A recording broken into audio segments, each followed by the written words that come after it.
क्या आपने कभी सोचा है कि जब आप अचानक जम्भाई लेते हैं या डकार आ जाती है तो उस समय आपके मुख से ओम निकलना क्या पवित्र होता है या अपवित्र? क्या यह कोई सामान्य बात है या इसके पीछे छुपा है कोई गूढ़ आध्यात्मिक रहस्य? आज हम जानेंगे उस प्रश्न का उत्तर जो आपने शायद कभी किसी से पूछा नहीं, लेकिन जानना हमेशा चाहा। वीडियो शुरू करने से पहले अगर आप भी शिव भक्ति में डूब जाना चाहते हैं तो अभी चैनल को सब्सक्राइब करें और घंटी जरूर दबाएं, ताकि हर शिवमयी ज्ञान सबसे पहले आप तक पहुंचे।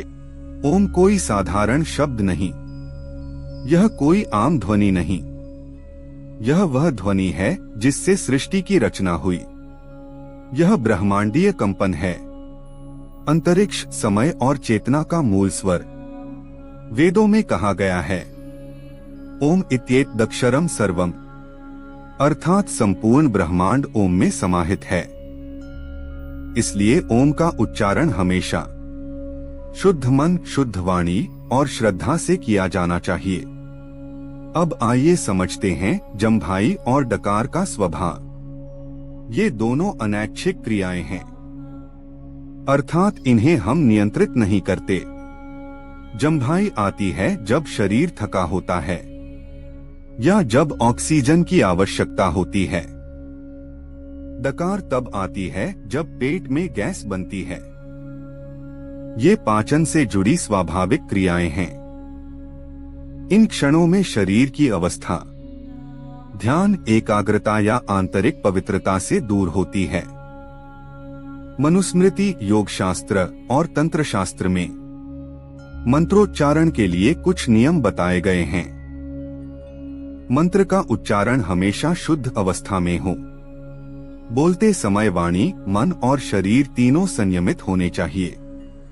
भोजन के तुरंत बाद, नींद की अवस्था में या असंयम की स्थिति में मंत्र नहीं बोलना चाहिए। मल, मूत्र, श्लेष्म, निद्रा, तृष्णा, जंभा, इन सभी अवस्थाओं में मौन रहने की सलाह दी गई है।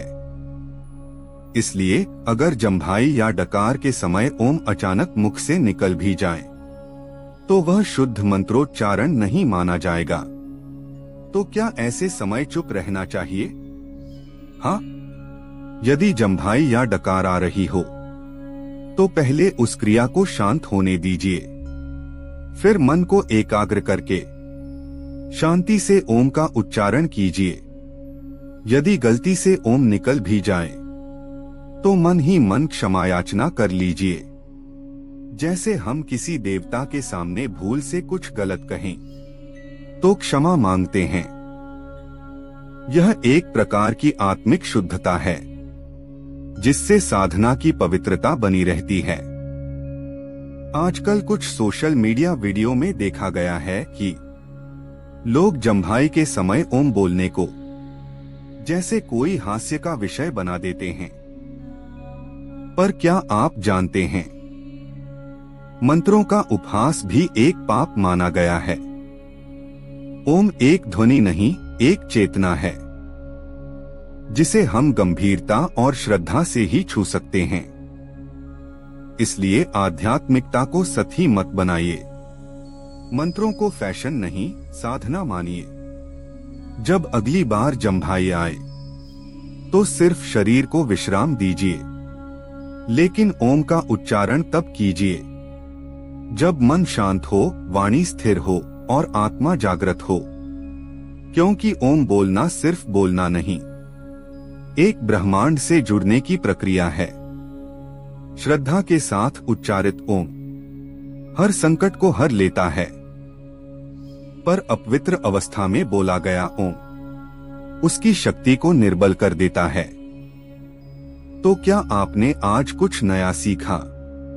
अगर हाँ, तो इस ज्ञान को दूसरों के साथ जरूर बांटें। और हाँ, अगली बार जब आप ओम बोलें तो मन से बोलिए,